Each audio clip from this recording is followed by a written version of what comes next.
Hi everybody. This episode of Sam Dahl Makes a List is brought to you by my fat ass. Oh wait, that doesn't exist. It disappeared the second I got pregnant. Today you might notice that I'm recording from my bed. The reason for that is I don't have children yet, so while I don't have children, I'm gonna be lounging in bed as much as possible. Also, last night I had a Super Bowl party, which I've been having every year since I was 18. Not a football person, don't even understand what the hell's going on. I'm a halftime show person. I have 20 people over every year to watch a 15-minute halftime show. Needless to say, I'm spent. Today's episode is about how to know when a friendship should be over. This was actually by popular request from my few viewers, and I also want to thank you guys for 1,000 followers. That is so fun for me. But my few viewers did request a list of how to know when a friendship is over. Funnily enough, I've had like a few friendships that have fizzled out, especially like in my 30s. Not for any dramatic reason, just like a reason, a season, a lifetime, baby. Some of your friends are friends for a reason, like when you work together. Some are friends for a season, like when you work together. And some are friends for a lifetime. Personally, I'm very lucky in that I have like a lot of lifetime friends, which is crazy. Though in the last few years, I've had a couple friends that I thought were lifetime friends. Like, actually, I don't want to chill with you anymore. But you know what? Let me get into the list, and then I'm sure these stories will seep right in. After making my video about how to know when to break up with someone, I've realized that a lot of people think things are normal in relationships that absolutely should not be. Just like a lot of people are in toxic relationships, a lot of people are in toxic friendships, and they don't even know it, which is normal if you don't know what a healthy friendship is. So mommy's gonna tell you. Red flag number 1. If you feel bad or weird after an interaction with your friend. Often. Duh, but like, I don't know, some people are just like so codependent with old friends, especially old friends are a trap sometimes. It's the same with any toxic relationship, really. You're like used to a weird dynamic. Oh yeah, that's just how I feel when I hang out with them. Friendship, I think by nature is a positive term, right? Like they call it friendship, the best ship. If you feel bad after interactions with a friend, that's like not normal. I feel like maybe I'm too brain dead to make this video. Uh-oh. Anyway, my point is friendship is supposed to be a positive experience. So off the bat, if you're not feeling good, there's really no point in it. Friends are optional people that we have in our life, and you choose to have them around because they enhance your life in some way. You don't like buy clothes you don't like. You know what I mean? Like anything you can choose to add to your life should be something you enjoy and like. Otherwise, what the hell is that? Number 2, this is kind of in the same vein. Feel like weird after you hang out with them, but if you are exhausted at the thought of them calling you or you calling them. Every friendship I've had that's disintegrated has started like this for me. Friendship became a chore or an obligation versus something I just wanted to do. And again, I feel like friendship is something you should just want to do. The last friend that I had kind of, not a falling out with, but I just kind of like cut. It was just every time I hung out with her, I felt like, oh good, I put in my time. And then she'd want to hang out again. Why do I feel like this is the most annoying job I've ever had to do? Obviously, red flag. I don't want to be friends with this person anymore. Friendship breakup is imminent. 3, friendship feels obligatory. Feels like you have to maintain a friendship out of obligation rather than out of enjoyment. There is no relationship in your life that you should have to maintain out of obligation except for certain family members, even them. You should not be obligated to spend your time as an adult, especially with people that don't bring you enjoyment, especially friends and lovers. Friends and lovers should bring you enjoyment. I don't know. Is that the smartest thing anyone's ever said to you?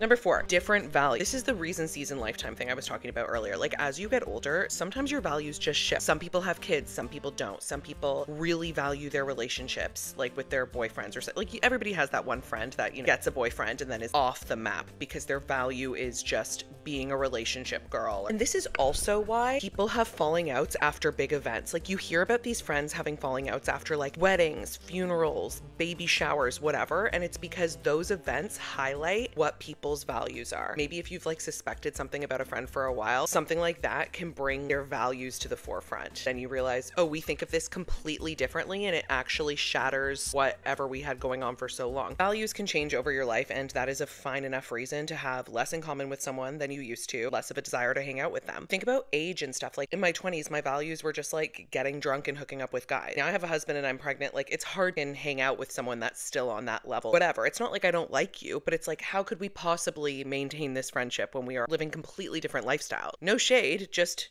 Deuces. Number 5, if you're putting in all the effort and they are doing nothing, you're not a priority, you feel like you're being taken advantage of. I mean, I would say this about any relationship. Voluntary relationship should be two-sided. So obviously, if you feel like you're the one reaching out all the time and putting all the effort into this friendship, then you absolutely should take a step back and see how much they reach out to you. I've heard a lot of stories about people being like, wow, I stopped contacting this person and they never contacted me again. And boom, there's your answer. Friends shouldn't be like that. All of my friends, for the record, I feel like I have a very balanced, healthy relationship with. Genuinely interested in each other, reach out to each other the same amount. None of us feel like it's one-sided. And again, anyone that I did feel like it was one-sided with, I'm not friends with anymore. For example, that girl I was telling you about earlier, I was just like, oh my God, it's exhausting. Like, she probably felt like it was the one-sided situation, and she was right. Like, I didn't want to hang out with her anymore. Any relationship, in order for it to be healthy, the feeling has to be mutual. Number 6, this one is actually my favorite because I hate how often this comes up. If the only reason you're friends with them is because you feel bad / you have a childhood connection and you're growing apart. I have 2 or 3 friends from childhood that in my adult life just haven't worked. The guilt that comes along with that, that's when a friend becomes an obligation. Well, we had such good times when we were like 6 and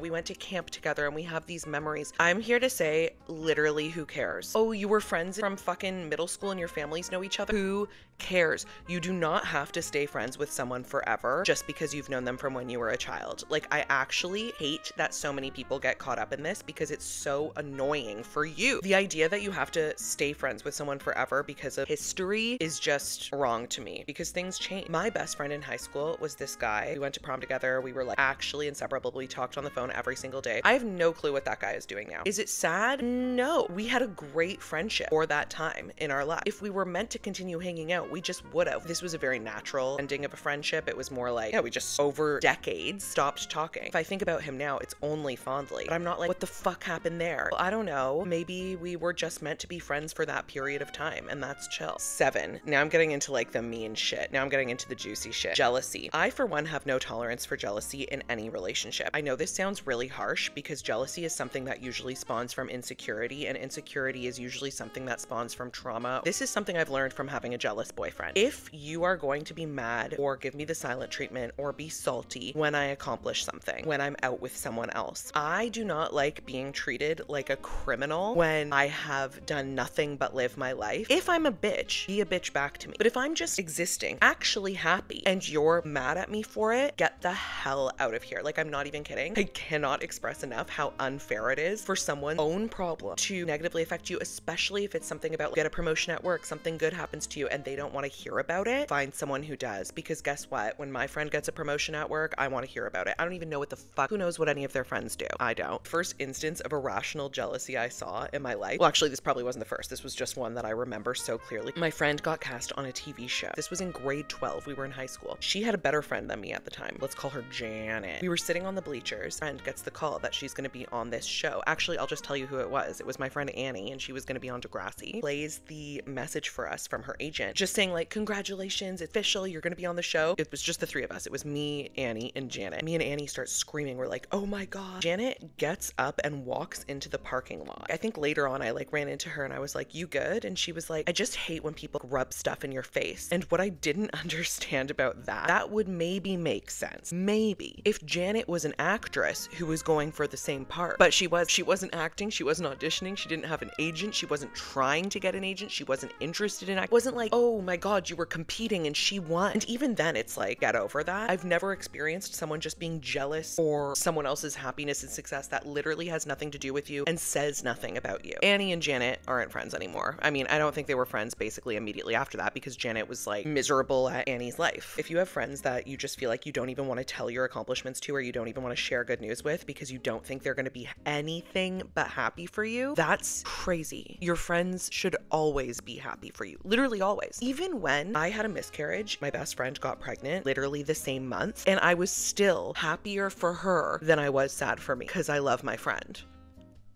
Spent a long time on that one because I don't have time for that crap, but apparently I did because that's probably the longest I'm going to talk about any of these points. 8, lack of trust. There's lack of trust, like you feel like they're talking shit about behind your back. Obviously a deal breaker. If you actually feel like your friend's kind of sketchy and you're like, I don't know what she said about me. I'm like nervous that she hung out with this person because I don't know what they were just talking about. I don't trust that my friend wasn't kind of talking shit. That's one thing. Other thing is if you can't depend on them for stuff like, oh, are you going to be there tonight? Are you going to say you're doing something and then not doing it? Those are two versions of lack of trust that I just think mean you should call it. Like, to speak to the first one, I had a friend that I just cut out of my life like literally last year because I found out she was saying stuff about me everywhere she went. I had no idea years into our friendship that every time she was with someone else, she was talking shit about me. The fuck? Did not know that. And I'm like, okay, now I can't be friends with you because now I don't know what the hell you're saying and why. I have to be paranoid when you're hanging out with our mutual friends because you're like running your mouth. What the hell's that? That same friend, like, I couldn't depend on her to do like be basically anywhere. Like, she was the type to like phones shut off, sketchy behavior, like, I'll meet you at this time and then ghost you for an entire day, or be like, yeah, I'm coming to your birthday, I'm coming to your wedding, I'm coming to your whatever. Actually, funnily enough, this girl straight up did not come to my wedding. She RSVP'd yes and didn't come. So yeah, if you just feel like your friend is sketchy and also like isn't going to be there for you for like those big moments or when you need them to be, I don't know why I have to explain this, but I will. That's not what a friend is. Number 9, another obvious one, some sort of betrayal. They've gone behind your back and hooked up with someone you like, or they sabotaged your job, or they sabotaged some, you know what I mean? Like, they betrayed you in some insane way. Is what's so funny about romantic relationships versus friendships. Romantic relationship, you can get betrayed in those and be so sad and take them back. And when you're betrayed in a friendship, it's like, see you never. So if you're going to drop friends for betraying you, keep that same energy in the other optional relationships in your life. Okay? That's just a hot tip from Auntie Sam. Number 10, this one kind of sucks if you don't get along with their romantic partner. This was more of an issue when I was in my teens. When I was 19, I had a falling out with 2 different friends because I didn't like their romantic partner. And when they broke up with that partner, we became friends again. And actually, funnily enough, they are now my best friends. This was like a teenage problem, but it is a problem. I think first and foremost, you need to try because everybody has different tastes and you might not like someone's romantic partner. Fair. It's like a situation where you feel the partner's like abusive or like whatever, or your friend chooses that person over you. It's like you kind of just have to let them figure that out on their own. And it sounds bad in theory to be like, well, I'm ditching you because I don't like your boyfriend. But I think in practice, if you've ever been in that situation, it's a lot harder than it seems to stand by someone half of their life is devoted to someone that you don't respect, don't understand, can't stand, think is causing your friend harm. I have tried to get my friends out of abusive relationships in the past, and if it doesn't work, then our friendship ultimately crumbles because they're going to start keeping secrets from me. So now we have no trust. We're not an open book anymore. And I have to just like take the back seat and hope they figure it out themselves. And you can't really do anything about it. You can voice that this is how you feel and this is why you think that this relationship is an issue, but you can't really tell a grown-up what to do. So if you have a falling out with your friend over third party, just know that that's valid. That doesn't make you a bad friend. That happens actually all the time. And it's a very real and common reason why friendships end, or at least take pause. Okay, 11. I feel like this is the same as number 1, but like if they're putting you down and aren't kind to you, duh. Do I even have to go further into that? Like, your friend's not nice to you? I'm 33 now. I have spent years weeding through friends, and the ones that didn't make it to this age, I'm sure are just as happy that I'm not in their life as I am that they're not in mine. And number 12, same shit. You're just having a bad time. I say this about every relationship. If you're having a bad time, what the hell are you doing? This bears repeating. Again, this is an optional thing that you are doing. It is optional. Whether you feel that like it's optional or not, it is. Do you know that there's like identical twins that grew up in the womb together that don't talk anymore because they just didn't like each other, that grew up in the womb together? I don't get how twins work. Like, get that idea out of your head. Just do what's best for you, as you should in every relationship. But ultimately, if it's making you feel worse more than it's feeling better, or you're having a bad time more than you're having a good time, that's enough of a reason. I also want to say, like, I broke up with a friend recently and she was like begging me for an answer as to why. She was like, you don't get to just like stop being friends with me and not explain why. I felt like I had explained why. I had been very clear with how I was feeling about it. She like called me again being like, you owe me an explanation. Unfortunately, no one actually owes you anything. No one actually needs to hold your hand hand and tell you why they don't want to chill with you anymore. If you're doing a friend breakup and you're worried that they're going to like start an argument,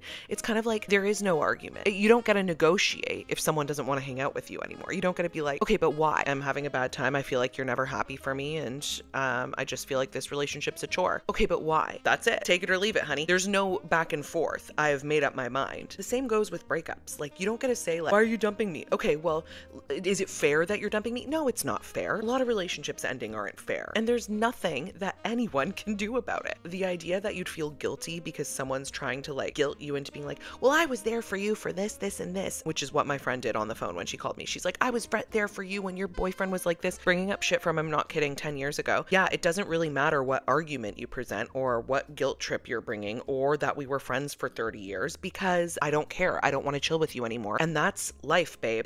I'm not a fucking kid. I'm not going back and forth with you on why I don't feel like doing this anymore. I'm just an adult making an adult decision, and you don't get to beg someone to hang out with you. And if you are begging someone to hang out with you, take 5 and wonder why. Do you really want to beg a friend to hang out with you? If your friend is guilt tripping you into hanging out with them, that is not friendship. Maybe just tell them that. I hope I wasn't too like angry in this. I don't know why I'm in such an angry mood today. It's probably because the Chiefs lost. Just kidding. I don't give a fuck about that. Do you guys also feel like Travis Kelce looks different every time you see him? I just saw a picture of him on Deuxmoi, and I'm like, you look fucking nuts. But anyway, I digress. If this video is helpful, please like and subscribe. Hit me down below in the comments of what you would like to see a list on next. Maybe how to make friends, how to meet men, how to meet women, how to get over a breakup, how to make yourself feel confident. I don't know. These are just some random ideas I'm throwing out. If any of this list wasn't clear because I was too angry to be concise, let me know and I will fix that for you. Maybe next video I also won't be in bed, but no promises. Did you like chilling in my bedroom with me? I could make this cuter. I feel like none of my sets are really cute. I don't know. Guys, I'm fucking pregnant. Can't tell because I'm like sitting like this, but I am an